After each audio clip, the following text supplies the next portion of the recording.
Okay, for today this video mga girls, so tamang laba muna tayo, sa tamang tigasin muna tayo ngayon. So kasi mamaya bibili ako ng surprise kay Commander, February 13 ngayon, bukas February 14. So kailangan natin siyempre paramdam sa kanila na importante sila. Once a year lang yan, so maglalaba muna ako. At ito na nga mga girls, so katatapos lang natin mag-dryer, so sinasampay na natin mga nalaban natin damit. So marami-rami rin itong nilabang ko kahit pa paano Alam mo naman tayo tigasin, so sa atin na nakakota yung mga ganitong gawain. So salin na tayo sa mga ganyan.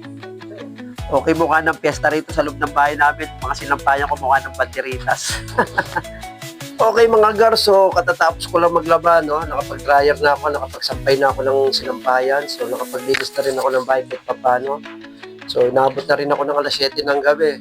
So February 13 ngayon, tapos mamaya bukas February 14, araw ng mga puso, Happy Valentine's na. So special to para sa mga lahat ng babae. So kahit pa paano, simpleng paraan, simpleng regalo, bigyan natin sila. So ma-appreciate naman nila yun Kahit pa paano, once a year lang yan. So bigyan natin ng panahon at oras yan, yung mga ganyang bagay. Kahit pa paano, magkaroon naman sila ng ngiti sa kanilang mga labi.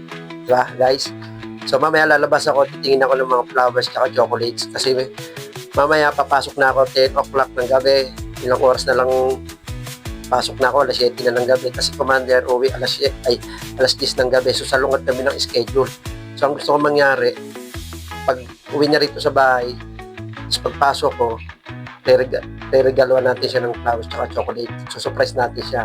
Although hindi ko mabibigay sa kanya ng personal kasi nga papasok na ako. Kaya yun na lang gagawin ko. So samahan niyo ako mamaya.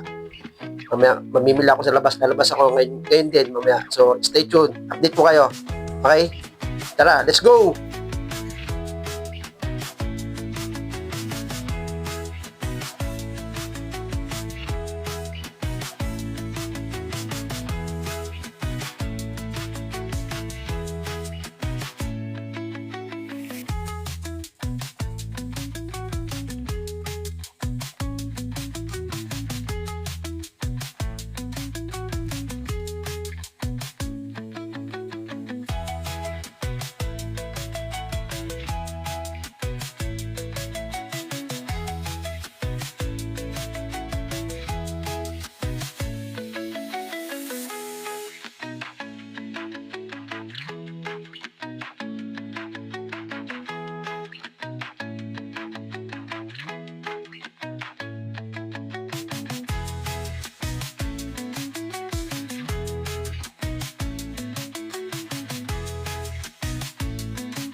Okay, Garso, nandito na ako sa bahay. Nakabili na ako ng bulaklak, tsaka ng isang chocolate, Toblerone na mahaba. So, pinatay ko lang yung ilaw. So, tinesting ko lang kung gaano kalakas yung ilaw niya.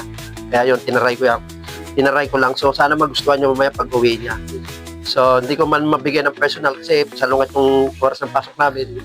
Sana magustuhan niya. So, once a year lang yan. So, dapat binibigyan natin ng halaga at oras yan. Hindi naman kailangan ng mahal na bulaklak at mahal na chocolates. Ang mahalaga, naalala natin sila sa oras at panahon ng Valentine's Day, para magkaroon naman sila ng ngiti sa kanilang mga labi kahit sa simpleng paraan lang, no? Although wala namang perfect relationship, nagkakaroon ng problema, away-away, tampuhan, so maayos din yan.